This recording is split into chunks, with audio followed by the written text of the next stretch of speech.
André Michel. André Michel.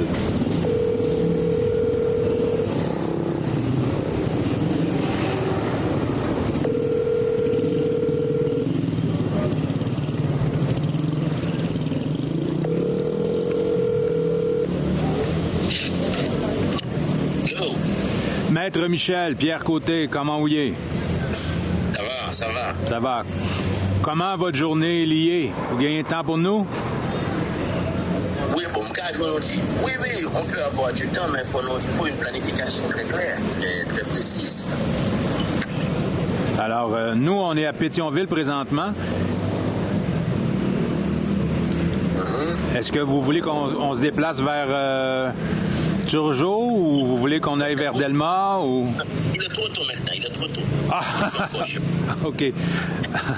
Désolé. À quelle heure? Est-ce qu'on peut se voir exactement vers 12h30? Parfait. À quel endroit? Hein? À quel endroit? Ah ben tu viens à Marriott. OK, 12h30 à Marriott, nous serons là. Merci beaucoup. 12h30 Marriott. Parfait.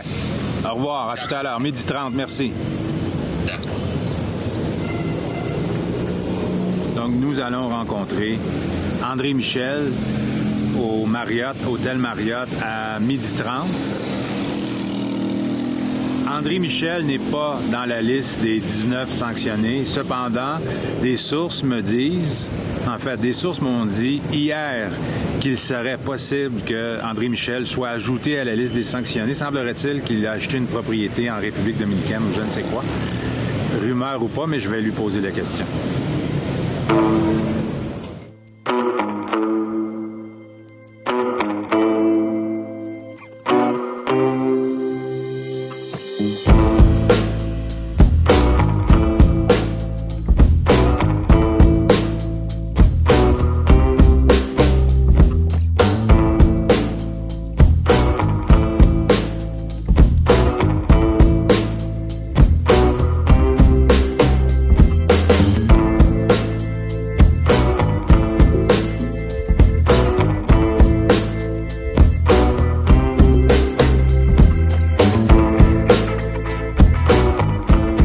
Les sanctions ont changé quelque chose dans le pays d'Haïti?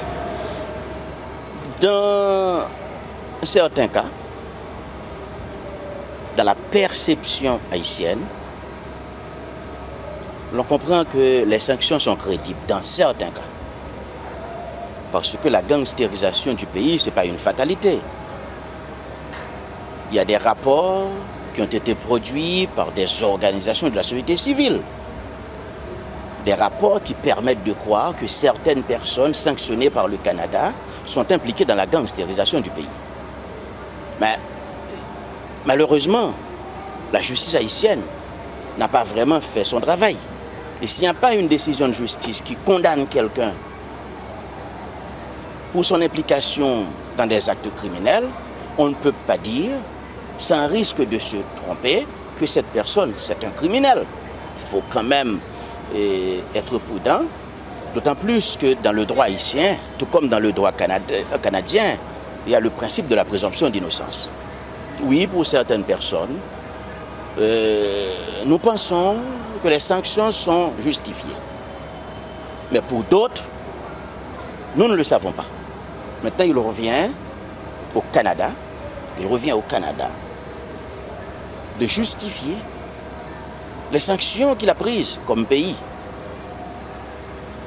Il faut justifier les sanctions. Et j'espère que les dossiers des personnes sanctionnées seront acheminés le plus vite possible à la justice haïtienne par l'entremise du gouvernement pour que la justice haïtienne puisse faire ce que de droit. Parce qu'il y a des infractions reprochées aux personnes sanctionnées. C'est des infractions contre la loi pénale haïtienne. Ces infractions doivent être punies en Haïti. Mais pour le moment, oui, pour certaines personnes, on peut dire que les sanctions sont crédibles. Mais pour d'autres, on ne peut pas le dire, on ne peut pas l'affirmer à sens sûr. Voilà pourquoi notre opinion personnelle, c'est qu'il appartient au Canada de justifier les sanctions qu'il a prises contre les 19 personnes. il faut un justificatif pour chaque personne sanctionnée. Et ça permettra à la justice haïtienne de prendre la relève pour faire le travail approprié. André Michel a toujours été un farouche opposant à Michel Martelly, un des 19 sanctionnés par le Canada. Ayant travaillé avec lui il y a plus de 10 ans, je ne pouvais m'empêcher de demander à André Michel si, à son avis, Martelly avait quelque chose à se reprocher dans le contexte des sanctions canadiennes. Bon, ce que je peux dire de positif à propos de la gestion de Martelly, c'est que Martelly, lorsqu'il était au pouvoir, il ne se comportait pas comme un véritable criminel. C'est-à-dire, il n'avait pas fait assassiner des leaders de l'opposition. Il n'avait pas commandité des assassinats contre des leaders de l'opposition, des femmes et des hommes de l'opposition. Parce que si Martelly était un criminel, était un assassin, probablement il m'aurait fait assassiner. Il aurait fait assassiner d'autres leaders politiques qui étaient en première ligne dans la contestation contre lui. Et c'est une opinion personnelle. Oui, Martelly, c'est un corrompu. Oui, Martelly, avec son équipe, a dilapidé les fonds de l'État. Mais, à mon avis, on ne peut pas dire que Martelly était un assassin. On ne peut pas dire qu'il avait fait assassiner des hommes et des femmes de l'opposition. On ne peut pas dire qu'il avait fait incendier les locaux des partis politiques de l'opposition. On ne peut pas dire ça. Et vous savez, il faut avoir le courage de dire la vérité, même si cette vérité peut arranger la cause de ses adversaires. Je le dis avec la plus grande franchise.